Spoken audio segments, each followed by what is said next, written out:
Instagram Stories for Saturday, August 10th. I'm your host, Daniel Hill, and this is the weekend edition of the Instagram Stories.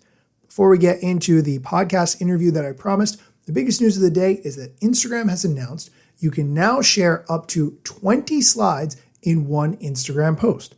If you're familiar, Instagram carousels, sometimes called photo dumps, have been around since 2017, but you could only add up to 10 pieces of content to each carousel post.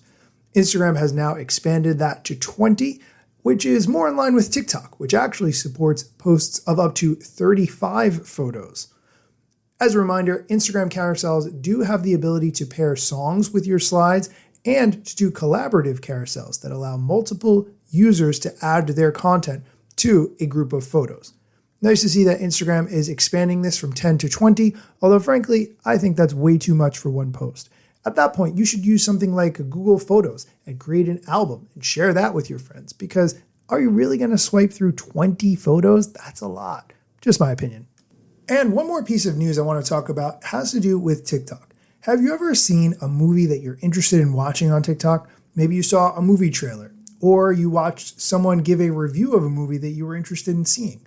Or if you were like me, you saw part number 82 out of 250 from a movie, and you sat there and watched the clip like you had never seen the movie, and you don't have the movie on your giant TV that you could just watch in there instead. No, you wanted to watch that little clip on TikTok instead. Well, good news, TikTok has a new feature called TikTok Spotlight, which sort of combines the power of TikTok with IMDb and a lot more. I'm going to let the TikTok team explain that. Here's the clip. TikTok is the place where fans come to discover and share the things they love. But imagine if there was a way to take direct action after seeing a TikTok about your favorite movie or television show. Introducing TikTok Spotlight, a one-of-a-kind product feature that allows you to harness the power of TikTok fan communities for your films, TV, and franchises. Here's how it works. All of the fan creations about your movie or TV show will now feature an anchor link. Users can tap that attribution link. They'll arrive on a custom in-app destination where they can discover more, like synopsis, cast, official accounts, and related creator content. Users can take action, like buying tickets, watching streaming options, adding to favorites, and more. Looking to amplify your fandom? With fun and easy creator rewards, you can encourage users to create their own fan content. And with your analytics dashboard, you can monitor emerging trends and tap into on-platform fan conversations. TikTok Spotlight is launching globally to help TikTok communities co-create around their favorite entertainment content. So see your fandom come to life on the For You feed today. I think this is a cool idea, and it saves me opening a separate window to go on IMDb to find out more about the movie. We are going to take a quick break. When we come back, we are going to have an interview with Kristin Busquette, who is a creator coach. She helps content creators monetize. So if you've ever thought, I might want to make some money from the hard work that I'm putting into social media, you're going to want to hear this interview. Oh, hey, welcome back. Let's get right into the interview with Kristin. Today on the show, we have Kristin Busquette. Kristin, welcome. Hi, thank you so much for having me. Kristin, for people who might not be familiar with you, can you tell us who you are and what it is that you do? Yes, I am a creator monetization coach as well as a creator myself. In 2020, when the world was seemingly ending, I was starting my business, Social Mate, where I work with entrepreneurial content creators and influencers to teach them how to monetize their online influence to build an actual profitable, self-sustaining business. Now, I know you have a membership community as well. Can you talk about that a little bit? Yeah, I originally, when I first started coaching, I was doing a lot of one-on-one calls, and I really loved the intimacy and community that it brought. It really strengthened so many of my relationships. But the one issue that I found was that I was booking so many of them that I was on the phone all day long, saying a lot of the same things over and over again. And eventually I realized it wasn't necessarily going to be sustainable for me to do long term. So I moved on to actually creating a course. And the course, again, was really great for the education piece, but I really missed being on calls with people and like actually getting to talk and hang out. And so one day I had the idea to create a membership where we basically have all of the kind of community and support that we would get from those one-on-one calls, but it's even better and more amplified because we have so many creators that can do this with each other. It's not just me coaching one person. And then we also have a really big educational kind of aspect to it as well, where we have resources and community forums and all of that as well. So it married the intimacy of one-on-one calls with the education of a course. And honestly, it's been the best decision I've probably made in my business. I love that. I actually found you because I was looking for podcasts similar to mine. And I think yours is unique because you talk about social media news, then you dive into things that content creators really have been struggling with or asking you about. Can you talk a little bit about your podcast? Yeah, we started the podcast in 2021, mostly just because this is actually when I had my course. And I really, again, was missing having that moment to talk to people about social media and creating content. So I actually created the podcast. It's called Social Scoop. And in the first 5 or so, 10 maybe minutes, we go over all the social media news because we all know that it's very ever changing. And every time you log on, it feels like there's something different happening. So it allows you to really take that moment each week to figure out what the heck is going on. But for the whole rest of the episode, we're really giving actionable tips and diving very deep into specific topics for content creators to actually, again, help them create better content, but also build a business that is going to actually be profitable and something they could potentially quit their job and live off of. Let's talk about that. So if someone is starting to build an audience, whether it's on Instagram or a different platform, how do they know if they're ready to monetize, if they're ready to start reaching out to brands with pitches or ideas to make content for those brands? This is such a great question because I think the answer is not exactly what people would expect.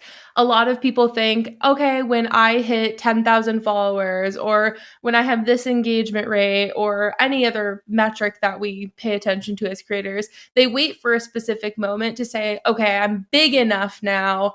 I can actually start doing this. I think at this point in 2024, that is just not the case. So many brands want to actually work with a lot of these smaller creators, maybe even more than they want to work with the bigger creators. Typically, the nano creators and micro creators just have so much more rapport with their audience because they're able to actually have conversations with so many of them versus someone who has a million followers isn't very likely to be actually conversing with every single person there. So definitely don't let follower count stop you. I would say you're ready to start reaching out to brands when you feel like your content feels like it's good to you. When you feel like very proud of your content and you're just on fire because the content's so good, people are loving it, you're making all these friends, people are coming to your page and sending you DMs. Like when you feel that consistent, I just call it like you feel like you're on fire, you will know, okay, brands are going to want me now. Things are rolling, things are going really well, but it's definitely not like a specific stat or number that you really have to watch out for. Interesting. I have felt that way in the past, but I certainly haven't felt like that with the algorithm lately. But maybe that's just me experiencing that. I feel it's very inconsistent. So hard to get a level of fire where you feel like, okay, things are falling into place. When someone feels that they are at that point where they're on fire, how would they approach reaching out to brands? This is another question where I feel like I have a lot of the times when you're scrolling through TikTok or scrolling through Instagram, you hear a lot about sending cold pitch emails to brands, even so far as a lot of creators or coaches sharing the emails of who you can reach out to. But you have to think about it like this. The people who are at these brands, if they're publicly getting their email shared to thousands, potentially millions of people on the internet. Can you imagine what their inboxes look like? I truly would not want to be them. So the way I look at it is I don't want to just be another email in this inbox that is very likely just going to get deleted unless I'm doing something absolutely insane to stand out. The copy and pitch or copy and paste pitch templates at this point, I just don't think that they're very useful. And honestly, I actually don't even teach cold pitching at all to any of my students because I do think it is a waste of time. We very often just don't get responses to them. So you spend all this time copying and pasting, but maybe you customize a few things in your pitch, and all of that seemingly doesn't really get you anywhere. So I spent the whole year just experimenting because I was for years sending out cold pitches. I was like, I don't understand why I'm not getting responses. This pitch is beautiful. Like, it tells why I love the brand. But again, everyone else's pitch looked exactly the same as mine. And so what I did in 2021 was I actually started experimenting with LinkedIn and Twitter at the time. And I was really trying to find the people that worked at these brands that I wanted to partner with and get to know them just as people and have conversations with them that weren't immediately me asking them for something, because that can feel aggressive and almost make people feel a little used. And we have to, again, remember that there's humans on the other side here.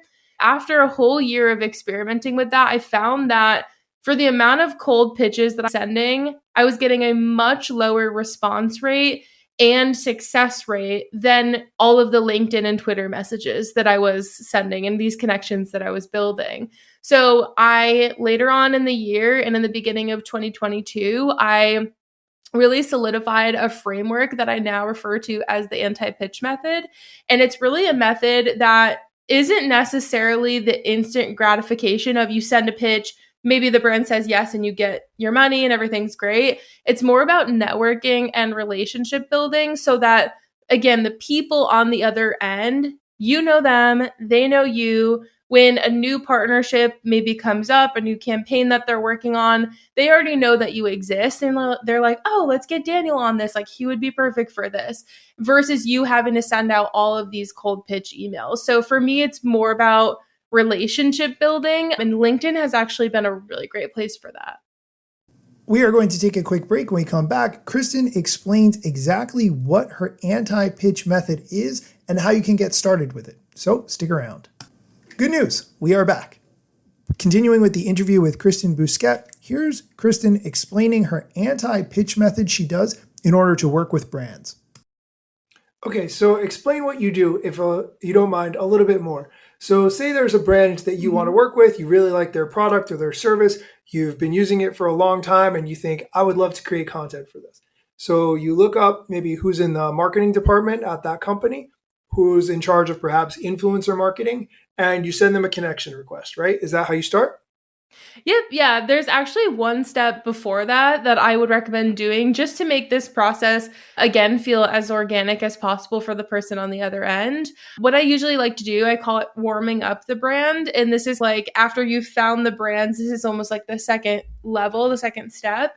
Warming up the brands is essentially just interacting with them through like social. So maybe on Instagram, obviously, like making sure you follow them should be step number one. You'd be surprised at how many people don't do that, but then expect a brand to give them thousands of dollars. It's very simple. Give them a follow. And then I typically will turn post notifications on or story notifications on and actually spend some time interacting with their content just organically.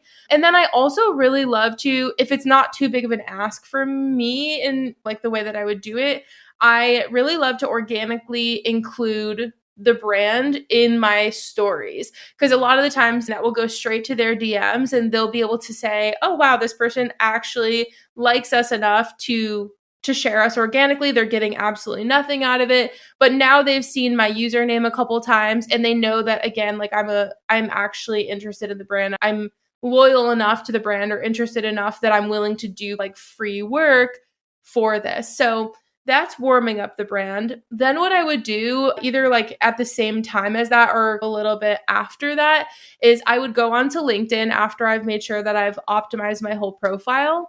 And I would find the people, like you said, in influencer marketing. That's like the best title to find. But sometimes the companies aren't that specific, and it might just be like general marketing person, but you'll find someone who works in the department that would probably be the person that's hiring you. Typically, when I send that connection request, you have a little area to write a note. And in there, I'm writing a note that shows that I'm paying attention to what the brand has going on, but I'm not asking them for anything. And that's, again, I think where another mistake is potentially made. A lot of people are like, oh, I'm going to get in that little connection note and say, hey, my name's Daniel. I love this podcast mic brand and I'd love to partner with you. Do you have any campaigns coming up? That feels the same as a cold pitch, right? So there's not a big difference there. Here, I would more be saying, hey, I saw this new product that you came out with. I saw that you're cruelty free. Super excited to hear more about it and follow along with the business. Like, you're just complimenting them, saying, hey, you're doing a great job. Love it. And moving on. And I typically will keep all of this in a tracker just so I can say, okay, I connected with this person at this brand and I already did the warm up process. So now I'm ready to move into the next step of the process, which is more of like this warm up kind of action on LinkedIn. So now I'm going to be watching with those people that I connected with what they're posting. And I'm going to, same as I do on Instagram, go in there, interact with things that they're sharing, maybe go comment back and forth. The whole point of this warm up process is I just want them to see my name or see my handle in as many places as possible, but also as many times as possible. That is going to be really proving to the brand that, like, I am here. I'm super interested. It's almost like the squeaky wheel gets the oil. So after you've spent some time doing that, typically what I like to do is actually try and invite the brand into kind of having a more one-on-one conversation. So I'll go over to the DMs on LinkedIn and, again, just compliment the brand. Maybe there's something new they're working on. And then I'll just invite them to potentially get on like an intro call where we can meet each other. I can hear what they're working on. And once I've heard on that call what their goals are, their priorities are, it's so much easier for me to say, hey, this all sounds really awesome. I'd love to be a part of it. Are you okay with me sending a proposal with just some ideas that I have? After I send that proposal, that's typically where I'm hoping to wrap up a partnership. It always, I guess, looks a little bit different. It's not always that quick and perfect. Sometimes brands don't want to get on calls. Sometimes there's no campaigns they're working on, which is why I say it's not always instant gratification. Got you. Have you ever experienced it where there's a brand that you really want to work with, you think it would be a great fit, and you just can't get people to either respond to your connection request to accept them or respond to DMs? Or how have you dealt with that? Yeah, it's definitely not uncommon. The other thing too is like some brands they maybe have a profile for the company on LinkedIn, but like they, as the marketing person, maybe don't have a LinkedIn or they're not active on LinkedIn. So the way that I look at it is if I can use the anti-pitch method and instead of cold pitching, I'm always going to do that first. Secondary to cold pitching, I'd actually rather use like Instagram DMs to have these same type of conversations. And then lastly, I would fall back on cold pitching. But honestly, it's very rare. I still don't remember the last time I've sent a cold pitch. Between LinkedIn and Instagram DMs, you really should be able to find someone who will respond to you in one of those places. That's great. You talked about in a recent podcast episode, before you get to this point where you want to pitch brands, that it be really clear what your unique value proposition is. Can you talk a little bit about that? Yeah, this kind of goes along with the idea of you sending a lot of cold pitches and brands getting the same pitch from everyone. It's always, hey, my name is this, I'm this type of creator, I'm from here, I love your product. But we're not really doing anything to set ourselves apart there. A lot of the times I fall back on my unique value propositions. What is it that makes me unique and valuable to this specific company? I think about people that have certain content styles that they do. Like Remy Bader is always a really great example that I use. She created that whole realistic Zara haul series on TikTok, and she is known for just like funny try on content. So that for me is a huge part of her unique value proposition. If I'm American Eagle or Abercrombie, I know I'm going to hire her, and that's probably the type of content that I'm going to get. And no one else is doing it in a way like Remy Bader is doing it. So how can you either showcase like your content format is different? Maybe it's something in your personality. Maybe it's your target audience. I know for me, that's actually a huge part of my unique value proposition is my audience is all content creators who are trying to monetize. So when I work with a brand that has a company that helps creators monetize, there's no better person for the job versus me just saying, I talk about social media. So get specific and don't be afraid to really hone in on that target audience or that content format or again, something in your personality that is really going to set you apart from all of these other creators that are applying for the same jobs as you. I really like this, and I want to just drill in a little bit and selfishly apply it to my own unique value proposition. I was thinking as you did this in a podcast episode that I listened to, what is my unique value proposition? And I would say that mine is I focus on sharing social media news with content creators and social media marketers who don't have time to stay up on all the changes with the platforms. And that's why they listen to my show, because they can get it in a bite-sized piece. Now, would you take that and put that in your bio? What do you, first off, let me back up. Is that a unique value proposition the way I've described it, or should it be shorter or different or what?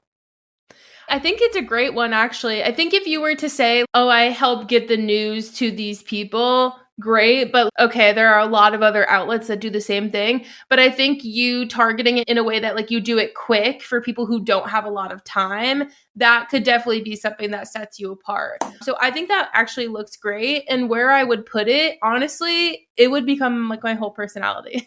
I would put it everywhere. So definitely something that you can share in your bio, something that I would share throughout my content. Like the theme of my content might be around people who don't have a lot of time. Let me do this quick and easy and make it convenient for you, easily accessible for you. And then I would also be definitely putting it in my LinkedIn profile so that when I am connecting with brands using the anti-pitch method, they know that's a big pillar of mine in my business. Obviously, if you are still sending cold pitches, that's a great place for it as well. And I would be more focusing deeply on that than I would, I'm a creator and I love your product. I would more be saying like, this is who my audience is. This is what's important to them. This is what makes my audience different and applicable to you versus maybe someone else that might be sending you a cold pitch. Now, will someone ask me for data to prove this? Because to be honest with you, the data that I have is just people who have sent me DMs telling me this and people who have written the reviews on Apple Podcasts that I read. And that's what I've pulled out of it. But I've never been able to run a report to say, oh, right, 50% of my audience is content creators and 50% is social media marketers. Like I don't have that level of data. Does that matter? Or do you think me just going off anecdotal evidence of reviews and DMs that I've gotten is enough? Yeah, I definitely don't think you need any sort of stats. I'm also in the same boat. There's no way for me to measure everyone is content creators or everyone is not. I just know, again, based off of the DMs, the podcast reviews, the content that I get the best responses on, all of that allows me to make like a generalization. And I think that's fine as long as you're very confident. As long as you know that's actually accurate, I think it's totally fine to go off of without any sort of data. And another thing you could do to prove this, if you really feel like you needed to, is in maybe a media kit or a portfolio, you put screenshots of some of those DMs or some of those comments or podcast reviews to show exactly who these people are and what it is that is a struggle or a need for them that you're solving. Okay, we're going to take a quick break, but when we come back, Kristen is going to talk about whether or not this applies to other types of content creation, not just for social media. Welcome back. This is the last part of our interview with Kristen, where she talks about if the anti-pitch method that she explains can work for other types of content creators, not just those who make content for social media. One last question, because we talk so much about creating content for brands in terms of social media, does all of this apply for podcasting as well? Is that a completely different set of skills and a completely different strategy? Actually, no. And this is a question that I get very often is, oh, I'm on YouTube. Can I still use this method? Or I'm a food creator. Can I use this method? At the end of the day, you are going to be cold pitching, whether you're a podcaster or you're a fashion influencer. So moving over to this anti-pitch method is really not going to be any different for either niche or maybe different platforms. It's really applicable to anyone who's creating content online that wants to actually connect with potential brand partners. That's great. Kristen, where can we follow your journey online, and what can we look forward to you creating in the near future? Yeah, you can find me online pretty much everywhere at the same handle. It's KBOUSQ. And looking forward to in the future, honestly, I have to say, my membership is my baby. It is my main focus for the whole rest of the year. So we'll be continuing to improve that and build that. We've been doing a series on Instagram where publicly building it. So you're getting to see a lot of the behind the scenes on how I'm actually building it and what the results are. So that's really all the excitement I've got going on this year, but it's very exciting. We'll have links to all of that in the show notes. Kristen, thank you so much for being on. Absolutely. Thank you so much for having me. That is it for the interview with Kristen. Look for links to everything she talked about in the show notes. That is going to be the end of today's episode, but be sure to come back next time for Massari Monday, where we break down what the head of Instagram shared in his Ask Me Anything. Be sure to come back next time for more social media news, strategy, other important information that you need to know, and other voices that are not just mine. Let me tell you a couple things that you should know about me. A product manager but do not have a bachelor's degree, but actually that's factually a fraction of me. Another fraction's posting content irregular and irrationally. Still probably won't get a job at the Gram. They forgot, they don't know, or don't care who I am. That's why you never see me at the parties and events. My lack of followers must make me irrelevant. Don't have a course or book to sell to make a bag of grand. Not a social media marketer, don't represent any brands. Plain to see, don't have an agency, but I got a lot of spam. Just putting in my work without the glitz and glam. Won't catch me eating fish unless it's shrimp or clam. No six pack, no wrist clap, there's a gym card in my hand. Don't have a full-time job, but I got a lot of plans. Stay plotting, dropping knowledge on TikTok and Instagram. Kristen, I know you do a lot with animal rescue. Can you talk about that a little bit? Yeah, I got my own 2 dogs through rescues, and I really loved the experience. And through that, I learned so much about how overpopulated it is with dogs, especially in the South where I live. And so I started to get a little bit more involved with rescue. In 2022, I started fostering dogs, and we fostered probably about 30 dogs at this point. I have one actually sitting right next to me who is about to get adopted this week. And actually last year, really our dog that we had, who is our foster, we foster failed and we kept her. So it's very rewarding, but it's a lot of fun. Permanent member of the family. That's fantastic. Yes.